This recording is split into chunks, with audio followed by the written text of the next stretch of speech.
இறையேசுவிலே பிரியமான சகோதர சகோதரிகளே, உங்கள் எல்லோருக்கும் ஆண்டவராகிய இயேசு கிறிஸ்துவின் பெயரால் காலை வணக்கங்கள் மற்றும் வாழ்த்துக்கள். நான் உங்கள் அகஸ்டின் வேதியர். இன்று மே மாதம் 27ஆம் தேதி 2025ஆம் ஆண்டு. ஆண்டவரின் மடியில் 5 நிமிடங்கள். ஒரு ஒரு பழமொழி சொல்லுவாங்க, கொண்டவன் கூட இருந்தா கூரை மீது ஏறி சண்டை போடலான்னு சொல்லுவாங்க. கொண்டவன் கூட இருந்தா கூரை மேலே ஏறி சண்டை போடலான்னு சொல்லுவாங்க. தம்பி உடையான் படைக்கு அஞ்சான்னு சொல்லுவாங்க. நிறையா சொல்லுவாங்கன்னா, நமக்குரியால் நம்ம கூட இருக்கும் பொழுது நமக்கு எந்த அச்சமும் கிடையாது. பழைய ஏற்பாட்டிலே கடவுள் எவ்வளவு வலிய கரத்தோடு தன்னுடைய பிள்ளைகளை எகிப்திலிருந்து கொண்டு வருவார். திரும்ப சொல்ல வேண்டிய அவசியம் கிடையாது. நம்ம பயிர் வாசம் தெரியும். இந்த செங்கடலை பிரிக்கிற நிகழ்வை பார்த்து இந்த எகிப்திய படைத்தலைவன் மிரண்டு போய் நிற்பான் அக்கறையில். அப்போ அவன் சொல்லுகின்ற வார்த்தை, இஸ்ரவேல் மக்களுக்கு எதிராக கடவுள் போர் செய்கிறாரு, செயல்படுகிறாருன்னு சொல்லுவான். தன் பிள்ளைகளுக்கு ஒன்றுன்னா கடவுள் எப்படி துணை இருந்து காப்பாற்றாரு. எவன் நம்பிக்கையோடு தன்னை நோக்கி கூக்குரடுறானோ அங்கே அவனுடைய பிரசன்னம் இருக்கும். தான் இன்றைய தியானம். இன்னைக்கு திருப்பாடல் வரி வரும், கடவுள் நம் சார்பாக இருக்கின்ற பொழுது நமக்கு எதிராக இருக்கிறவர் யார்? நல்ல ஒரு பாட்டு இது. ஆண்டவரே என் ஆற்றலாய் உள்ளவரே, உமக்கு நான் நன்றி சொல்கின்றேன். அவரை என் கற்பாரை அரணும் மீட்பும், அவரை என் கேடையும் வலிமையும் துணையும். ஆண்டவரே என் ஆற்றலாய் உள்ளவரே, உமக்கு நான் அன்பு செய்கின்றேன். அவர்தான் நம்முடைய கோட்டை, அவர்தான் நம்முடைய அரண், அவர்தான் நம்முடைய வழக்கரம், அவர்தான் நமக்கான பாதுகாப்பு, அவர்தான் நமக்கான கேடயம். எவன் அவரை நம்புகிறானோ அங்கே அவனுடைய கிருபை மிக வலிமையாக செயல்படும். திருப்பாடல் பல்லவி வரியே ஒன்று மிக பெரும் அதுக்கான அத்தாட்சி. 138ஆம் சங்கீதம் 7 இன்றைய பல்லவி வாசிக்கிற பாருங்களேன். நான் துன்பத்தின் நடுவில் நடந்தாலும் என் உயிரை காக்கின்றேன். என் எதிரிகளின் சினத்திற்கு எதிராக உமது கையை நீட்டுகிறேன். உமது வலக்கையால் என்னை காப்பாற்றுகிறேன்.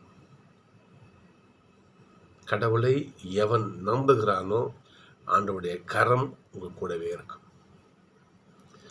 நேற்றே ஒரு செய்தி சொன்னேன் உங்களுக்கு நான், பிலிப்பு நகரை பற்றி. அந்த காலத்தில், பழைய காலத்தில் பண்ணுவாங்கன்னா, அரசர்கள் ஒரு நகரை உருவாக்குவாங்க. ஏதாவது ஒரு காரணத்தாக வச்சுங்களேன், உருவாக்குவாங்க.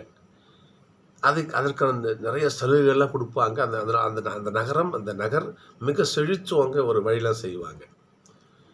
உதாரணத்துக்கு நம்ம தமிழ்நாட்டில் சொல்ல வச்சுருக்கோம். தமிழ்நாட்டில் பாருங்க பார்ப்போம், கங்கை கொண்ட சோழபுரம்னு சொல்லுவார்கள்.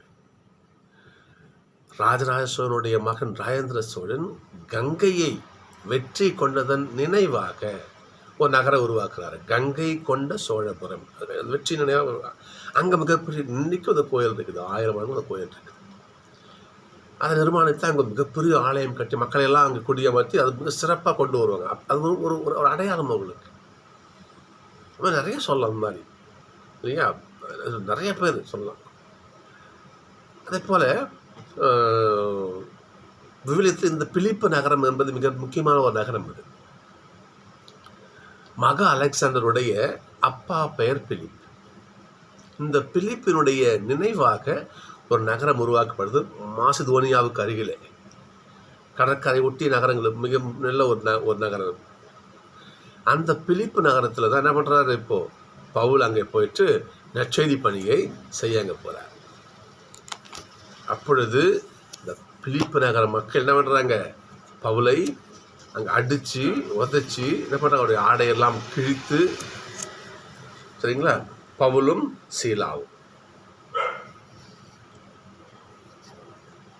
அவர் வந்து பிலிப்பு நகர மக்கள் எந்த அளவுக்கு ஒரு கொடுமையான எண்ணத்தோடு வாழ்ந்தாங்கன்னா, ஏனென்றால் பிலிப்பு நகருக்கு ரோமை அரசாங்கம் பல சலுகையை கொடுத்துச்சு, நிறைய வசதி வாய்ப்புகள். அப்போ மக்கள் என்ன பண்ணாங்க, ரொம்ப திமுறா தெனாவட்டா மிதமிஞ்சு போய் வாழ்ந்தார்கள். அவங்க எப்படி வாழ்ந்தாங்கன்னா, பிலிப்பியர் வாசிச்சு பார்க்கணும், 3:16 வாசிச்சு பார்க்கலாம் பார்ப்போம். கிறிஸ்துவின் சிலுவைக்கு பகைவர்களாக நடப்போர் பலர் இங்கு உள்ளனர், பிலிப்பு நகரத்தில் உள்ளனர். அவர்களை பற்றி மீண்டும் மீண்டும் உங்களிடம் கூறியுள்ளேன். இப்பொழுது கண்ணீரோடு சொல்கிறேன், அழிவே அவர்களது முடிவு, வயிறே அவர்கள் தெய்வம், மானக்கேடே அவர்கள் பெருமை, அவர்கள் எண்ணுவதெல்லாம் மண் உலக சார்ந்தவை பற்றியே. இப்போ பவுல் இந்த அளவுக்கு வழியோடு ஏன் சொல்கிறார்? அந்த மக்கள் இப்படி வாழ்ந்தாங்க. அந்த மக்கள் என்ன பண்ணுறாங்க? பவுலையும் சிலாவையும் அடித்து உதைத்து சிறையிலே தள்ளுகிறார்கள். சகோதரர்களே, இப்படி சொன்ன இல்லையா, கடவுள் தன் பிள்ளைகளை கைவிடுவாரா? யோசிச்சு பார்க்கணும். நாம கடவுள் அங்கே செயல்படுகிறார். சிறை விலங்குகள் உடைக்கப்பட்டது, ஜெயில் கதவு திறக்கப்பட்டது. இந்த காவலாளி பார்க்கலாம், ஐயோ இவங்க தப்பிச்சு போயிட்டாங்களோ, இந்த செய்தி அந்த ஆட்சியாளனுக்கு தெரிஞ்சு நம்மளை கொண்டுடுவாங்க. அவனை பண்ணான், தற்கொலை பண்ணி கத்தி தன்னை குத்தி கொள்ள கையை வாங்குறான். பவுல் கத்துறாரு, எதுவும் மன்னிக்காத, இங்கே பாரு, நாங்கள் எல்லாம் இங்கே தான் இருக்கிறோம், நாங்கள் தப்பிச்சு ஓடிடல, நாங்கள் தான் இருக்கிறோம் சொல்கிறார். அவன் மனம், அந்த குடும்பம் மனமாக இருக்கிறது. சகோதரர்களே, தன் பிள்ளைக்கு பாருங்க, ஜெயிலில் பாடி ஜபிக்கிறாங்க பாருங்க. தன் நோக்கி ஜபிக்கின்ற பிள்ளை கடவுள் கைவிடுவார? சொல்லி பாருங்க பார்ப்போம். காப்பாற்ற கூட ஓடி வர இருப்பாருங்க ஆண்டவர். சகோதரர்களே, நாமும் நம்முடைய இக்கட்டான நேரங்களிலே ஆண்டவரோட ஜபிக்கவும் நம்ம கற்றுக்கணும். கஷ்டமான வேலைகளிலே, நெருக்கடி வேலைகளிலே நாம் ஆண்டவர் நோக்கி ஜபிக்கின்ற பொழுது கடவுளுடைய திருக்கரம் நம்மை விடுவிக்க நம்மோடு நீண்டு வரும். நான் உங்களை எசப்படி வார்த்தை, நான் உங்களை திக்கற்றவராக விட்டுட்டு போக மாட்டேன். நான் போயிட்டு ஒரு துணையாளர் உங்களுக்கு அனுப்புவேன். நீங்கள் நட்சத்திர வாசகமாக தான் இன்னைக்கு நான் அனுப்புவேன். அவர் உங்களுக்கு எல்லாம் சொல்லிக் கொடுப்பாரு, கஷ்டமாக உங்களுக்கு துணையாக இருப்பார். நான் உங்களை திக்கற்ற பிள்ளைலாம் விட்டு போக மாட்டேன். எசப்படி வார்த்தை. சகோதரர்களே, கடவுள் இறைவன் இயேசு நம்மை திக்கற்றவராக விடவில்லை. தூய ஆவியான வலிமை நம்ம கொடுத்துட்டு போயிருக்க. கஷ்டமா, மன வருத்தமா, சோதனையா, உங்களுக்கு என்ன வேணா கஷ்டம், ஜெபிங்க. ஒரு வார்த்தை பாருங்க பார்ப்போம். கெத்செமனே தோட்டத்தில் சீடர்கள் தூங்குவாங்க.